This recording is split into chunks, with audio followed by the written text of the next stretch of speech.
Okay, this is Redwood Wonk. My name is Eric Kirk. I'm joined by Chuck Rogers for the next hour. We're going to take a deep dive into national politics, and boy, it's hard to even know where to start.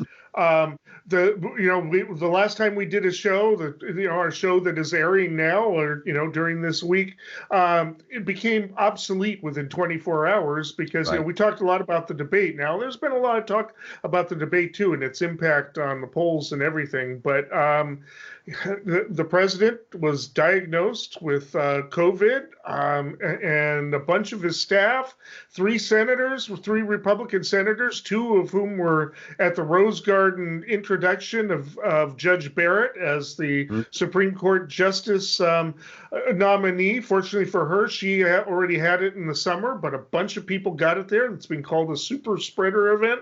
I just don't even know where to start. We also would like to get to the Senate races tonight, talk about the state of the presidential race. I think if this was any other election, there would be no question that it was over. Yeah. But everybody is still skittish about 2016. I heard one of Trump's people on the Jefferson radio on my way over here tonight saying that polls were wrong in 2016 too. Not true. Polls were actually fine, except in one state. They were all within the margin of error. But Hillary Clinton at this point had about a 4-point lead. Mhm. We'll talk about what the leads are. I mean, I don't even know that we have an average right now, but that can be calculated. But Chuck, what are your thoughts? Well, I agree with you. It's hard to find the words, and I think one of the things that it tells me is that the English language is just inadequate to describe what we see going on now in Washington. I mean, what I mean by that is that for us to analyze in some way that would convey understanding and explanation about the Trump administration and Trumpists and Trump ism and the enablers. Words in political science, public administration, political theory, and the law are just inadequate. We need to analyze this, or we should turn this show over to psychiatrists, I think. We need psychiatric analysis, psychological analysis, and sociological analysis to even begin to understand what's going on. So we're not going to be able to explain or understand it. What we have to do is get the guy out of office. And he's a sociopath, I think, and he just does not have some of the human characteristics like empathy and sympathy that we would all understand. And so I think that's one reason why it's difficult to get a handle on what we're seeing and try to explain it and understand it. I think that's why. Even though some people wouldn't say it that way, that this is why people feel like this is such an important election to get back to normalcy. That's why I've said before that Joe Biden is the guy who's running to end this nightmare. And that's what it's all about at this point. I really believe that. Yeah, I mean, I have to say that when I first heard the report that he had tested positive, I, like a lot of other people, wondered, is this even real? I mean, he's Yeah. looking for something to an October surprise, if you will, to turn it around. And, was it a ploy for sympathy? Well, if it was a ploy for sympathy, he's completely mishandled it. Yeah. Initially, Joe Biden very cleverly announced that they were not going to be airing negative advertisements, while he was sick. I think that's off the table now because he claims he's all better. So I don't know if they're still airing them, but I don't even know that advertisements make that big of a difference. I think getting the headline saying he would, and the Trump campaign manager responding, "Oh, no way, we're not going to do that." He attacked the president at Grand Rapids, Michigan today, at his rally. So we're not going to stop doing it. Of course, that was the only thing they had going while Trump was, being hospitalized. So, and then you had a doctor come out, speaking on Saturday morning, just completely lied. Sunday morning, admitted to having lied, but said he did it because his patient was saying what his patient needed to hear. Well, why did he bother to have a press conference then? He should have just gone and, told it to Donald Trump. And then when Mark Meadows actually said something that contradicted the doctor a little bit, apparently Trump threw a fit. So it's just, so we've got doctors out there that are part of the campaign, still not answering a lot of questions. One of the big questions was when was Trump's last negative test? Because there are questions about whether or not he had it at the debate while he was yelling and spewing, aerosol in Biden's direction. Now, Biden has testified negative, several tests now. And so and then you add to that the hubris at that debate. I don't know if we talked about last week. I think we did, that the Trump family came in wearing masks, took them off, and refused to put them on again. Apparently, for the debate tonight, which will probably be starting as about halfway through our recording the show, we're going to have to catch up. But the management, whoever's managing it, has said that people will either wear a mask or they'll be asked to leave. Yeah. So we'll see that, and we have the whole plexiglass thing now between Pence and we don't know what Pence's exposure is. They're not doing any contact tracing. They're just not doing that. And so the Kamala, her people asked for there to be the plexiglass things. At first, the vice president balked at it because probably they don't want to have a reminder of a visual reminder of coronavirus throughout the whole debate. I'm sure Pence is going to remark, like some of his aides have, that she wants to surround herself in a fortress. That shows how cowardly their campaign is, that type of thing. So we'll see. I think that would backfire because I think she'll handle that quite easily. Yeah. But let me just follow up on one of the things you said there, and that was, Trump testing positive and his doctor coming out and doing that announcement on Saturday. That physician is a commander in the Navy, and the commander in chief outranks him. And a lot of people have been trying to explain his statements based on that. But the other thing is, you mentioned October surprise, and I'm wondering if that Emperor Returns to the Palace stunt that Trump pulled might have been his way of trying to spin his COVID diagnosis and his not released, but his leaving the hospital into something of an October surprise to show how tough he is. And he ripped off the mask and then saluted Marine One and then shot a campaign commercial right there. Maybe that was him trying to spin it in a positive way for himself. I don't know. But one thing I'd like to ask you about the fact that they are not doing contact tracing. As we know, contact tracing has been suggested by everybody from the CDC to virtually every public health professional around the country as being very important, in fact, vital to controlling this. The fact that they're not doing it, would the people who attended that Barrett introduction and maybe even the debate have at least a civil action if something happened to them? The fact that they're not doing contact tracing, the person wasn't notified that anything might be wrong, and therefore they didn't feel the need to get tested after that. Is there a civil case there? Well, that's a tough one to answer, and they've been actually pushing Congress to provide immunity from that kind of a thing. It's hard, because you got to prove causation, and I would imagine that anybody who was at that Rose Garden has tested themselves or not been due diligent. That event. And so it's hard to say as to whether or not it would fly. I think that they're very hesitant. They've been hesitant to have lawsuits about AIDS, when sexual partners haven't revealed their disease because they just don't want to go there because it opens up a whole lot. So it would probably, technically speaking, yes, because you could argue that they had a duty of care to everybody, who was there, but whether or not it's going to be in the courts and whether or not courts would tend to shut it down. Otherwise, the courts tend to want to avoid what they call the floodgate of litigation. And that means every person who tests positive owes a duty of care to everybody they might come into contact with.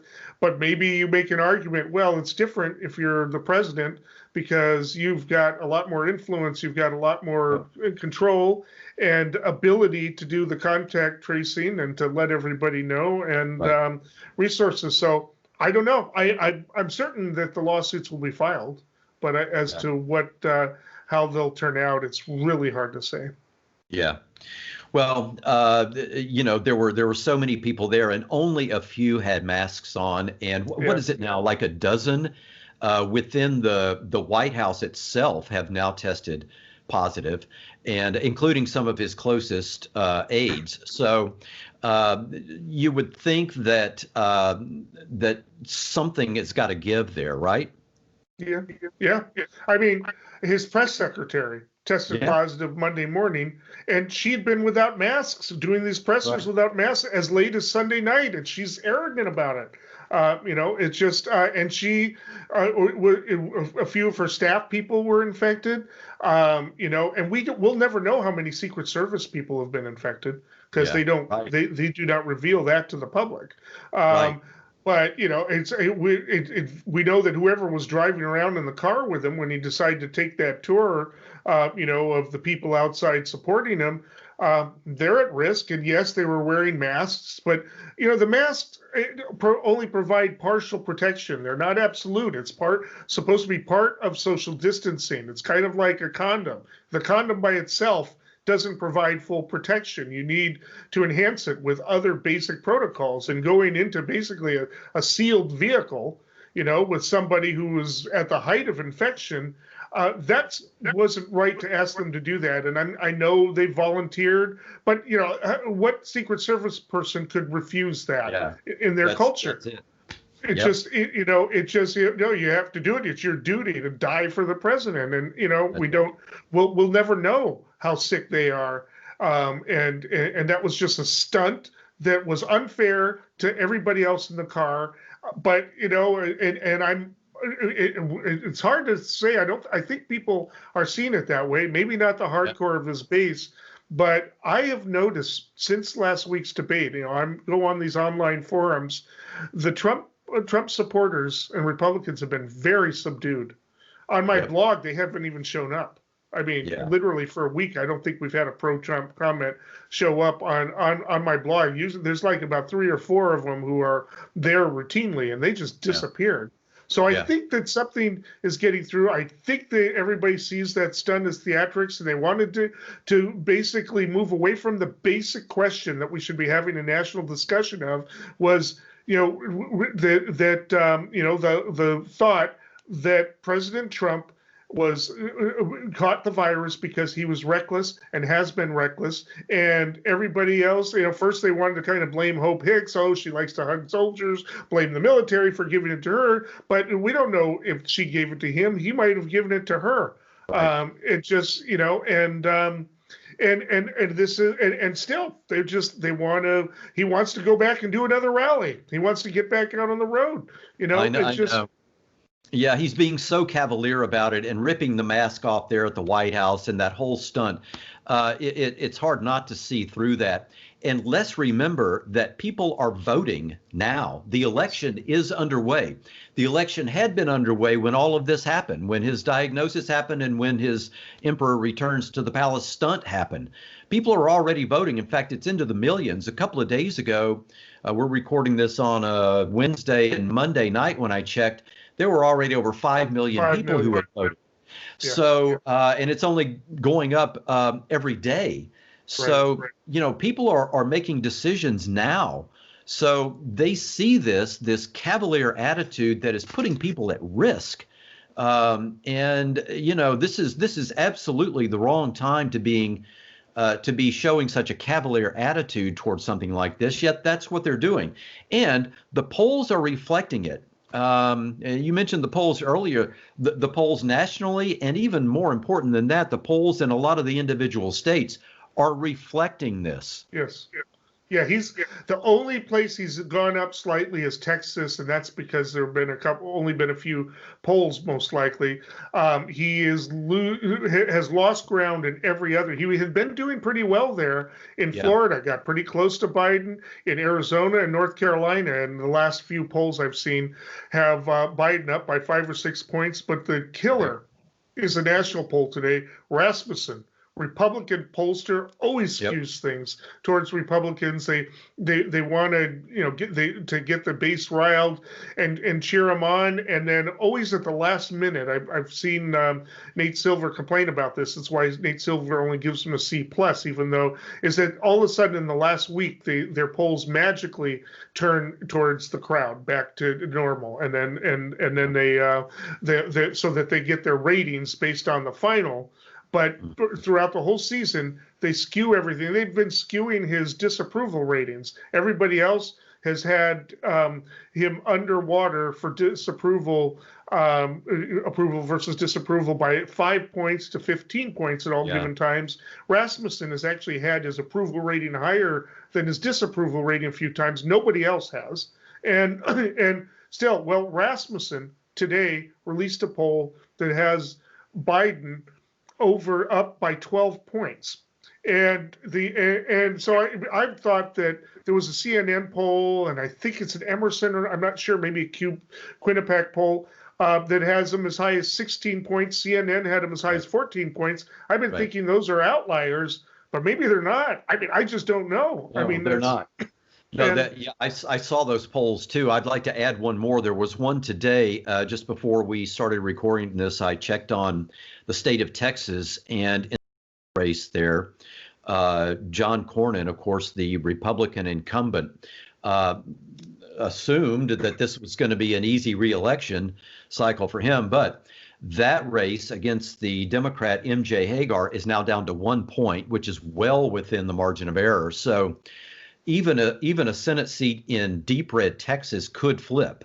And so I think the Republicans are running a little bit scared right now. The other thing that's very interesting that's happening right now as a result of all of this, at least as far as I have heard and read, is that some of the bigger Republican donors are now moving their money from the presidential campaign to some of the various Senate campaigns that they think are in most jeopardy. And that should speak volumes about exactly what's going on. I think some of the higher ups in the Republican universe have not given up on Trump, but as far as where their investment might be providing the best return, I think they're now seeing that it's not Trump, it's in the Senate. So let's at least try to keep the Senate is their thinking.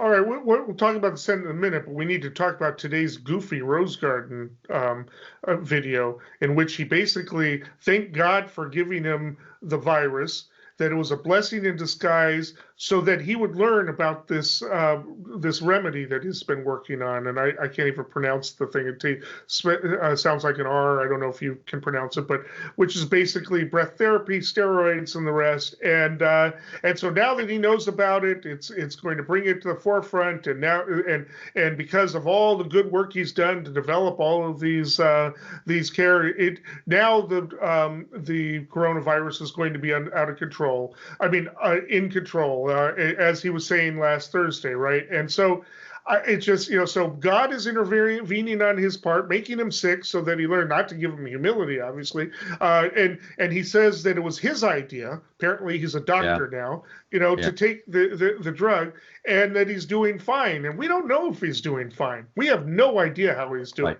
He could be in total denial of it. He could be on steroids, that carrying him. And in fact, a lot of people with the coronavirus for a while do actually feel better for a while before it gets worse for him. Yeah.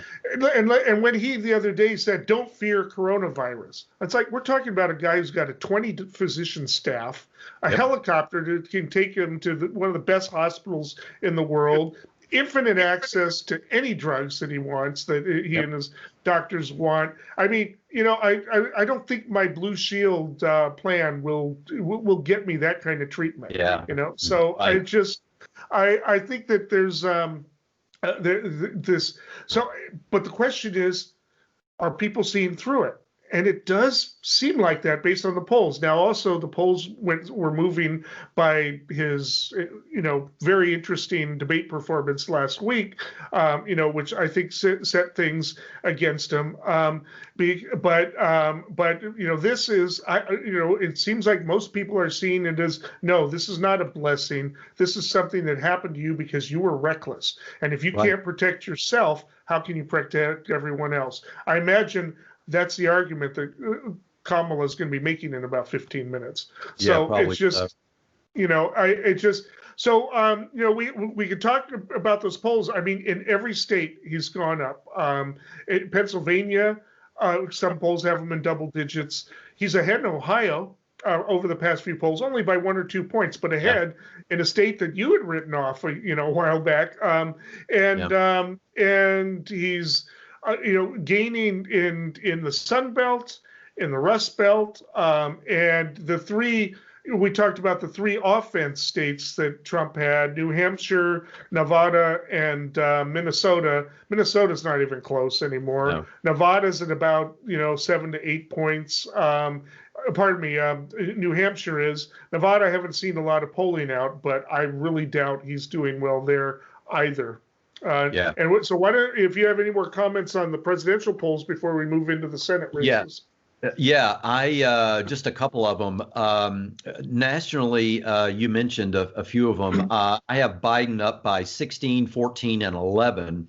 And then in some of the states that are important, and what I mean by that is looking back at 2016, the states that were pivotal, the ones that Trump needs to keep, the ones that Biden could flip, and so on.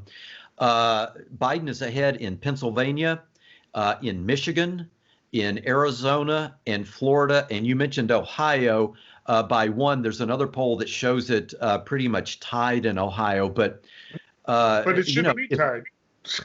No, not at all. Biden should not be ahead in Arizona or Florida or Ohio.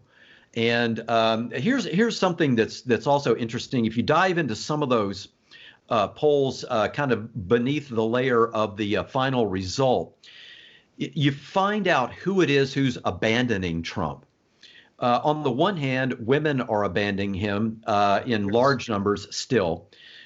Secondly, though, older voters, people 65 and older, which is a core group of the Republican Party, are leaving in droves for a couple of reasons that some of the folks cite. One is his opposition to the Affordable Care Act, which a lot of them depend on. Right. And also his views on Social Security, on Medicare. And there are also some of them who are a little uncomfortable with rushing this Supreme Court hearing ahead of the election, and the whole COVID mess that's going on. So that explains some of what's going on in both Arizona and Florida. So right now, I don't want to jinx it, so knock on wood, whatever you need to do, but it looks like this is going to be, it could be a landslide for Biden. Of course, then the question is going to be, does Trump even accept the results? Which is a whole other discussion. And we'll probably be discussing that more as we get closer to the election. But, there are a couple notes. You noted that independent women have been moving away from him. Yeah. But one of the other real key things here is that white working class voters have been moving away from him. That's been the biggest change. People of color, even some polls have shown that he's gained not much, 1 or 2 percentage points. So he'll be, 9 points instead of 8 points with African Americans, a few points with Latinos. But he's actually kind of gained a little bit. I don't know why. I think there's a maybe something about the Cuban being a significant percentage in Florida. But white working class voters have moved away from him, and that was the core of his constituency. I'm not even sure, if they're the majority anymore. It's college-educated whites that are still his, particularly men, who are still his strongest base of, in terms of not really being shaken. And that is remarkable. Although it might be that that we need to relook at because it looks like he's doing pretty solid in the Rust Belt, what used to be the blue wall, and Yeah. it might be that Biden is building the blue wall. He has appeal there. He's from Pennsylvania, right? Yeah. He's Right. got that appeal. It's not a woman, that might help, but other things might help as well, including union type politics, even though the unions are much less Yeah. powerful. So we'll see. But while the polls are this way, of course, Democrats want to get as many votes as they can out, because they before they change their minds, obviously, and also because they want to see if they can have that lead on election night. Because we talked about the strategy last week of the president claiming victory on election night, and Yeah. and then And trying let's to also disavow. not forget that he issued a statement saying he was going to put a stop to the negotiations about another stimulus right at the time when people are beginning to not be able to pay their rent, not be able to pay their bills, and so on. That was what a dumb thing to do. Right at this time. And then, of course, he walked that back a little bit. There's still nobody has any idea what's going to happen with that. But that certainly does not help the Republican cause at all. I think there's also some Fox News polling that shows Trump ahead both nationally and in some of the key states as well. I even heard a Fox News commentator yesterday, I believe it was, comment on the whole, Emperor returns to the palace thing and the COVID diagnosis, who said, finally, maybe some of this is his fault. So, and that was on Fox. So, Yeah. Well, this just in, somebody from, or probably Matt piped it in. Fox News has an 11-point lead for Biden. Now, Fox News is actually a good pollster, even normally. They're A-rated by Nate Silver. Also has New York Times, which is also the New York Times Siena poll, also gold standard, has Biden up 48-42 in Nevada. So that's a pretty solid lead. Not not ironclad. Things could change. We wonder what the October surprise is, but we've already had, I think, 4 October surprises if you include the September 29th debate, and all of them have hurt Trump. So, and it's just reflected. You go to Real Clear Politics, and they've got the list of polls, and it's just blue, blue, blue, blue. They show it red when a Republican is ahead, and I think that if you West Virginia, Trump is ahead by 18 points, and I'm not even sure that's good. Well, I'm glad you mentioned West Virginia. Actually, that's a good question. I think it is. I wondered exactly the same thing. So I did a little bit of searching on that. And if you dig deep enough, you can find some of the local coal industry unions and some of the local coal industry suppliers and ancillary businesses and so on in West Virginia now deciding they're not supporting Trump. And the reason is, recall that he announced in the summer of 2015, so all through the rest of 2015 and 2016, he was going to West Virginia and telling people that we were going to go back to coal as our primary energy. Remember that? Right. As outrageous as that seemed, and they bought it, and they voted for him in huge numbers. Has that happened? No, not even. Of course it hasn't. No, of course it hasn't. And we could have told you that then, but they had to learn it themselves, and they did. And they are raving mad about it right now. So I'm not saying Biden's going to carry West Virginia. That would be quite a stretch. But the point is, for the coal industry even to be upset with Trump, that tells you really all you need to know. Well, and let's remember, West Virginia used to be solid blue. It was one of the states Dukakis took, and then it with acid rain and all of the environmental stuff, it turned over. But what's doing in the coal industry now isn't even environmental regulations. It's natural gas, and so, and we should have that discussion, because I wonder if there is an economic conversion plan there, if it would turn blue again. And that's something we did talk, if we can ever get around to talking about the vision thing, right? So why don't we move into some of these Senate races? Now, you talked about Okay. Arizona, how Trump should be ahead in Arizona. I think Biden was probably going to win Arizona anyways, if nothing else, on the coattails of Mark Kelly, who Right. apparently there was a very interesting debate. You want to talk a little bit about that? Yeah, Mark Kelly, former astronaut, NASA kind of guy, a terrific Democratic candidate running against Martha McSally, who is the incumbent, even though she's never been elected. But that's a whole other story. They did have a debate, and the moderator in the debate, and I think you can Google this and find some of the sound, asked McSally if she was proud of her support for Donald Trump. Not only did she not answer the question, she immediately attacked Mark Kelly. So the moderator, to his credit, asked again. Again, she didn't answer the question, but attacked Mark Kelly four times, and it was awful. I mean, it was hard to watch. It was brutal, and it explains part of the reason why Mark Kelly, I think, is going to win that seat fairly easily. I mean, he's up in the double digits with the lead now. So, and he's not the kind of guy who's going to make any last minute mistake. There's not going to be any scandal uncovered under some rock in the desert about Mark Kelly. So I feel good about Mark Kelly winning that seat. So that's a Democratic pickup right there in a usually red state. Yeah. Let's go to North Carolina. I think so too. I think that's pretty much a done deal. Yeah. And that will definitely be a pickup and possibly a permanent or at least a long-term one for Democrats, because Phoenix is like the fastest growing urban area in the country, and it's filling up with Californians and Latinos. So let's go to North Carolina. A little bit of disappointment in the Democrat who's in the lead there. All of a sudden we've got text messages that pretty much evidence an affair that he had with I forget what the person's business relationship was with him, and it's sort of like, if you're going to do all that, don't run for office and let somebody else do it, right? But I think the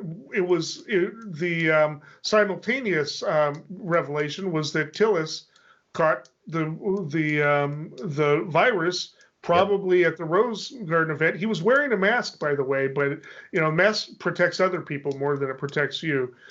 So but they're insisting that it must not have happened there because he was wearing a mask. But anyways, he's out of campaigning for at least a couple of weeks from last week, and I haven't heard any word on his health issues, but it doesn't seem to have hurt Cunningham much. It might be that people this time around just aren't in the mood for worrying about an affair. It's not like he assaulted the woman or anything like that.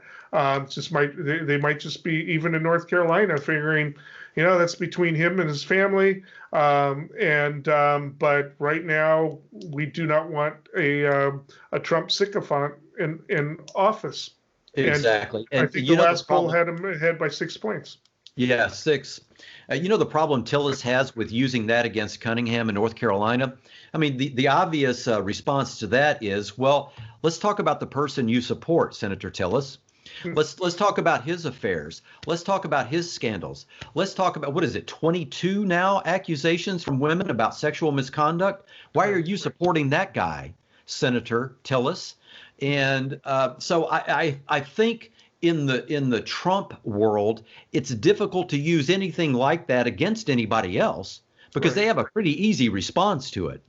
So I was disappointed to see that, and I was worried about it. But so far, as you point out, the lead is holding, it seems. And one thing about North Carolina is that the rural parts of North Carolina are deep red, but in statewide elections there, if you can win by large enough spreads in Charlotte and the Raleigh-Durham area, Chapel Hill, if you can combine those urban areas and get a big enough lead, you can overcome some of the big leads that the Republicans are going to get in the rural areas. And I think that's what we're seeing. There's been a lot written in the Charlotte Observer about this race, as you might expect, and it's been pretty brutal on Tillis and the Republicans in general. And I think that's had a lot to do with it. Charlotte is typically has a Democratic mayor, typically has a Democratic majority on most of their city committees and councils and so on. So if, what a lot of the politicos try to do there is run up the score in Charlotte and Raleigh, Durham, Chapel Hill to try to make up for the big losses in the rural areas. And it looks as if that strategy is going to work against Tillis this time. I also think that the memories of what happened several years ago in Charlotte have impacted the voting base there. And he's seen the responses, and I think stand back and stand by probably isn't helping either of them in that state right now. So it's I mean, even white voters that are outside Charlotte are like, that happened in our state. Woman was killed. These people were allowed to go rampant. They were, beating people up the night before, saying anti-Semitic things. The Jews shall not replace us. And and then for Trump. And I do think he misspoke. I think it's, been a lot, but for him to say something that could be interpreted as there are, nice people on both sides was a huge mistake. And I think it's hurting them in North Carolina. So I was just going to say next door in South Carolina. Yeah. All of a sudden, this is a toss-up. I would not have predicted this at all. I don't think anybody could have predicted this, but Lindsey Graham, the lapdog of Donald Trump, who used to be opposed to Donald Trump famously, now, according to the Cook Political Report, is in a toss-up race. It is tied 48-48, which tells you that there's only about 4% undecided in South Carolina. That's not much. Against Jamie Harrison, who's a terrific candidate and a fundraising juggernaut. In fact, Lindsey Graham has gone on the air a couple of times, maybe more than 2 or 3 times, begging for money nationally. Yeah. And South Carolina was won by Donald Trump by 16 points in 2016. Lindsey Graham won his reelection in 2014 by 17 points. And now this race is a toss-up. And, my experience is, and it's hard to predict, but when an incumbent is having that much trouble, there are a lot of things to read into that, and it goes beyond policy. Sometimes when an incumbent like that is having this much trouble in a race that he won the last time by 17 points, there's more than just policy there. There's some fatigue there. Yeah. And so there might be a lot of people in South Carolina who are just tired of it and who want a change. And the other guy seems like a great candidate who's been involved in statewide politics for a long time himself. Mm-hmm. And they feel comfortable saying, all right, if we're going to get rid of the incumbent, if we're going to get rid of all this experience that we're sending to the Senate, this might be a good guy to go with in this situation. So I think there's some of that. And that's not easy to poll because it's not a policy issue. Right. It's more of a feel. And but I think that there's a significant amount of that. Well, I also think that there's another factor in South Carolina. Now, South Carolina, is a deep red state, or has been traditionally. It's in the South, although I think the South is changing too, by the way. But we can talk about that another time. But about 1/3 of the vote, I believe, is African American. And they are the ones who turned it around for Joe Biden. Clyburn made his speech. Biden had done poorly in Iowa, New Hampshire, kind of got really manhandled by Bernie in Nevada, and then all of a sudden gets to South Carolina, just as it happened with Hillary Clinton. It all of a sudden it reversed because the Southern black vote really wants somebody that is going to defeat the President Trump, and by that a lot of them said that they were selecting the person that white people would vote along with them for, right? Yeah. And they were worried that Bernie was not that person. So they're energized.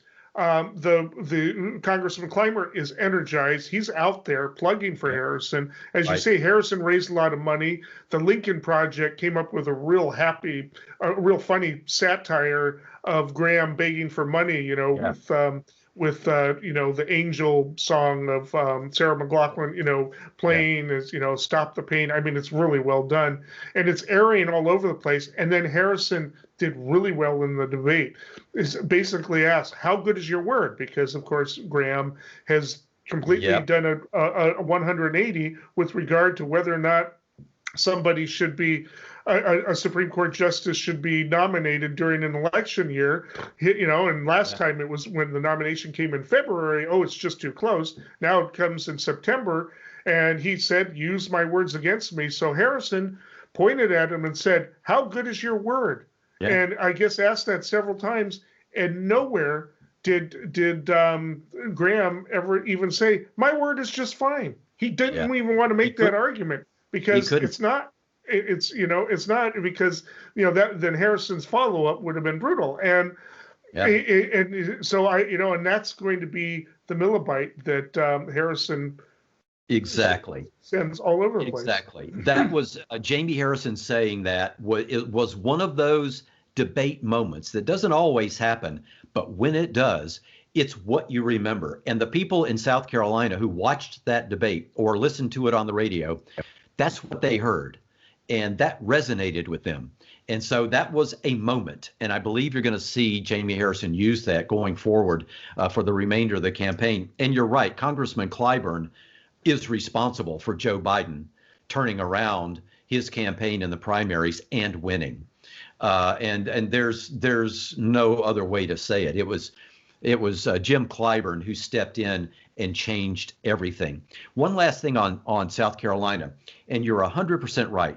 The Southeast is changing somewhat in a lot of places, mostly in the urban areas. And with regard to South Carolina, if people want to do a little research on this for political nerds like us, take a look at the area around Greenville, Spartanburg, South Carolina. Now that's what's called upstate South Carolina. It's not on the coast over by Charleston. It's way out in northwest South Carolina, near the North Carolina line, straight south from Asheville, North Carolina. Greenville, Spartanburg traditionally has been one of the most conservative parts of that very conservative state. Greenville, Spartanburg is where every Republican can just count on a huge win. That area has been changing slowly over the last 10 to 15 years or so. A large BMW factory moved in there that brought in a lot of engineers from all over the country. Suppliers for that plant moved in, bringing in, engineers and management folks from all over the country. They tend not to be as conservative as people in South Carolina. So some of what's happening is that Jamie Harrison is collecting all of the traditional Democratic votes in that state, but he's also benefiting from just what you're talking about, the changes in the Southeast. And in the state of South Carolina, one of the biggest changes has happened in one of the deepest red spots in that state. So that's part of it as well. And we need to temper our optimism, because it is South Carolina.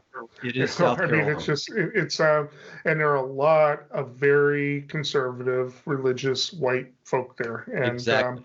So, but who knows? Can I give you another one in the South that's possible? That's maybe even more unlikely than South Carolina? Mississippi, where Mike Espy is now has a chance against Cindy Hyde-Smith. Mike Espy is a well-regarded guy who's been in Mississippi politics for a long time. Yeah, he was elected Congress in the 1980s, the first black man in the South to be elected since Reconstruction. So he's got a history. He had a little bit of a scandal when he was in the Clinton administration, stuff, but he seems to have recovered from that, and he's running a spirited campaign. It's possible. Again, knock on wood, you don't want to jinx it, but and who knows what will happen there.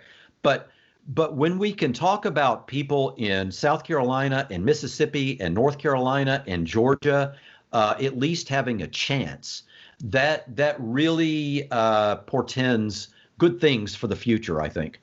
Well, in Georgia, Osipov, am I saying his name right? Ossoff. Ossoff Yeah. is ahead in the polls Yeah, he's right now. running against Purdue. Yeah, Yeah, right. and it looks like they've settled on one of the candidates. I'm forgetting which one in the special election. One of the Democratic candidates. The Democratic votes are kind of coalescing around him, and he's in first place.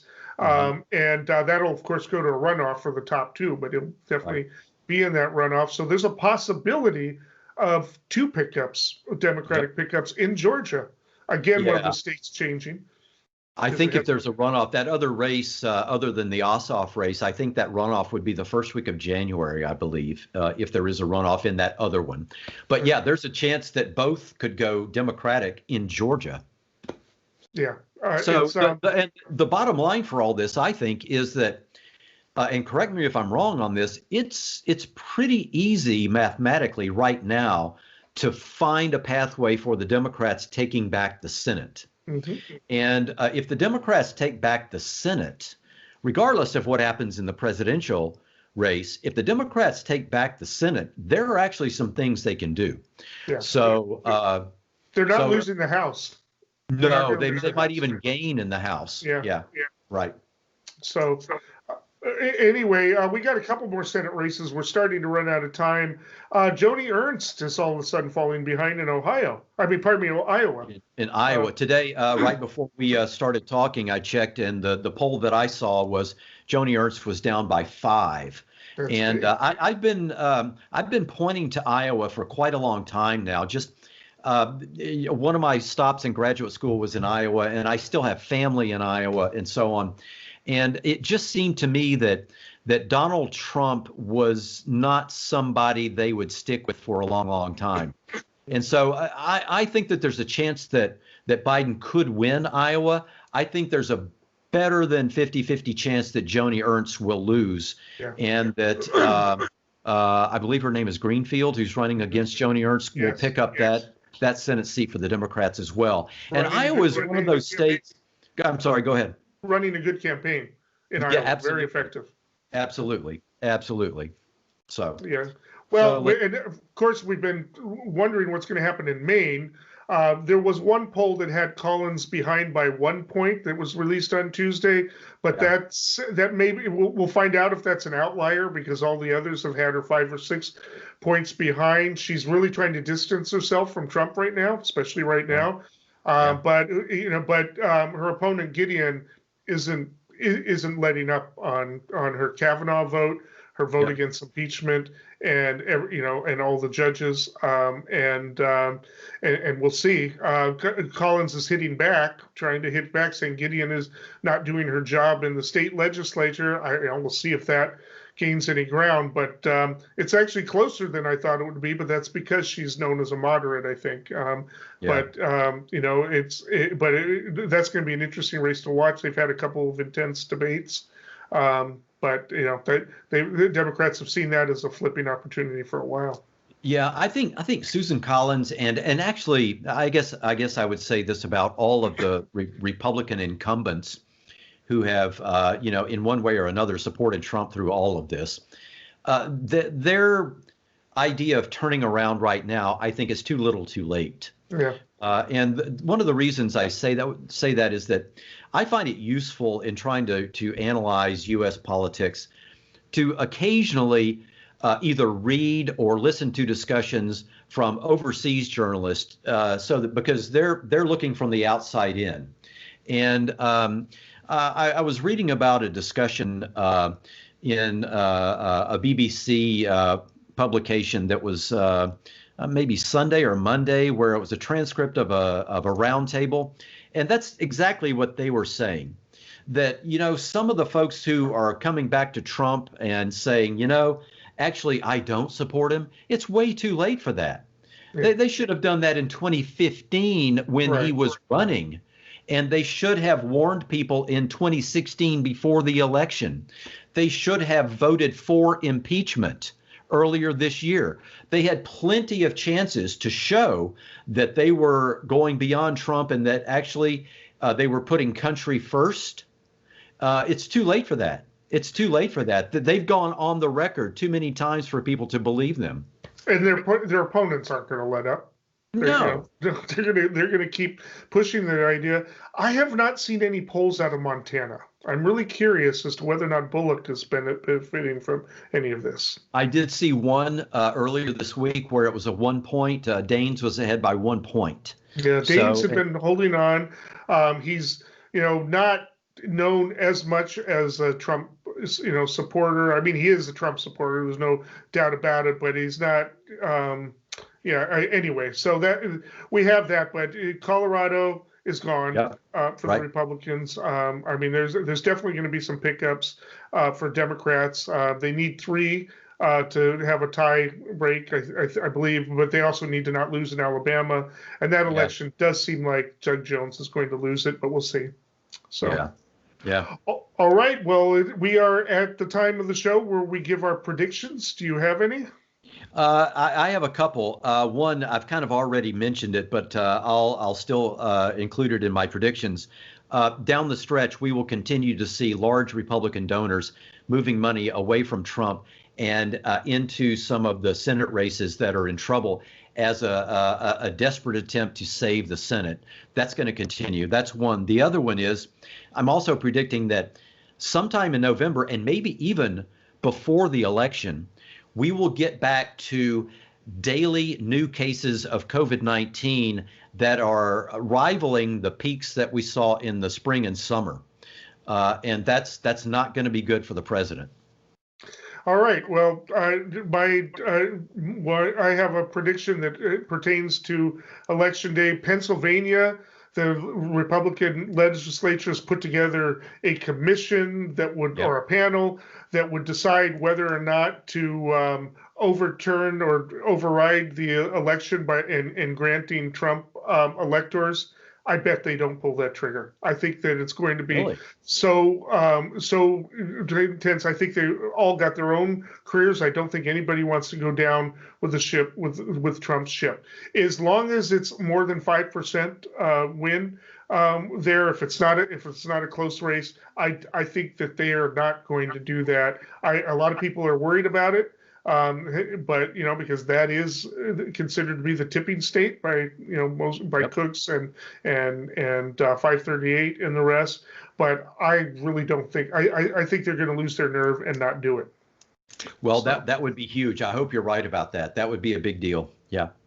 Yeah. So, all right. Well, that takes us to the end. I want to remind everybody we are, you're probably watching us on Channel 12 right now on Wednesday at 7:30 or Saturday at 8:30. Sometimes we fill in around the week as well. And then we are on KCZH 96.7 on Tuesdays and Thursdays at 7 o'clock.